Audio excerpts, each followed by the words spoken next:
नमस्कार. प्राध्यापक डॉक्टर सुरेश मेणे लिखित मनाचे श्लोक अध्यात्माची पाऊल वाट या पुस्तकाचे क्रमशः वाचन. आजचा भाग. धुरुले करू बापुडे दैन्यवाणे, कृपा भाकिता दिथली भेटी जेणे, चिरंजीव तारांगणी प्रेम खाणी, नुपेक्षी कदा देव भक्ताभिमानी. या श्लोकात समर्थांनी ध्रुव बाळाच्या भक्तीचे उदाहरण देऊन भगवंत आपल्या भक्तांचे मनोरथ पूर्ण करतो हे पटवून दिले आहे. ध्रुव बाळाची गोष्ट ही अशी आहे. उत्तानपाद नावाच्या राजाला 2 राण्या होत्या. एक होती सुरुची तर दुसरी होती सुनीती. सुरुची राजाची आवडती राणी होती तर सुनीती नावडती.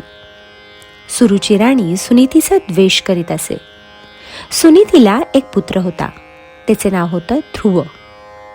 सुरुची राणी आवडती असून सुद्धा या लहानग्या ध्रुव बाळाचा ती फार द्वेष करीत असे, त्याचा रागराग करीत असे. एकदा उत्तानपाद राजा महालात बसलेला असताना लहानगा ध्रुव खेळता खेळता वडिलांजवळ आला व त्यांच्या मांडीवर जाऊन बसला. इतक्यात तेथे सुरुची राणी आली. तिने ध्रुवाला मांडीवर बसलेले पाहिले आणि तिचा संताप झाला.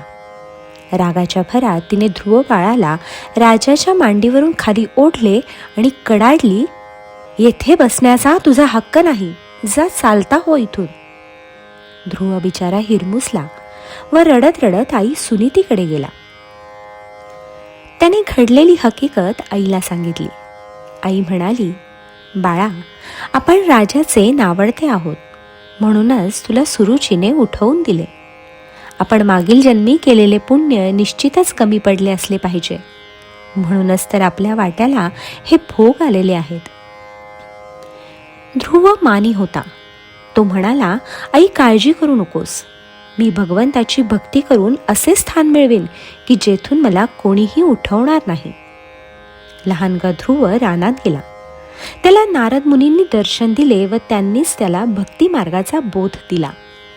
ध्रुवाने इतक्या एकाग्रतेने भगवंताची भक्ती केली की प्रत्यक्ष परमेश्वर समोर आला तरी त्याचे ध्यान भंग पावले नाही. तेव्हा भगवंतांनीच त्याला हाक मारली, बाळ ध्रुव, मी प्रत्यक्ष भगवंत तुझ्या भेटीला आलो आहे, तुला काय हवे तो वर माग. असे म्हणताच ध्रुव समाधीतून जागा झाला. त्याने परमात्म्याला वंदन केले आणि मागितले की मला असे स्थान दे की जिथून मला कोणीही उठ म्हणणार नाही. भगवंताने स्वतःहून त्याला राज्य तर दिलेस, परंतु तू आकाशातील तारांगणात अढळ तारा होशील असा वर दिला. आजही आपण आकाशात पाहिले तर ध्रुव तारा एकाच ठिकाणी आपल्याला चमकताना दिसतो. या कथेवरून समर्थांनी आपल्याला हे पटवून दिले की भगवंत खऱ्या भक्ताची उपेक्षा करीत नाही, तोही भावाचा भुकेला आहे.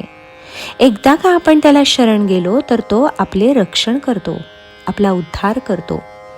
यासाठीच आपण पूर्ण श्रद्धेने व एकाग्रतेने भगवंताची भक्ती केली पाहिजे असे समर्थ आपल्याला सांगतात. जय जय रघुवीर समर्थ.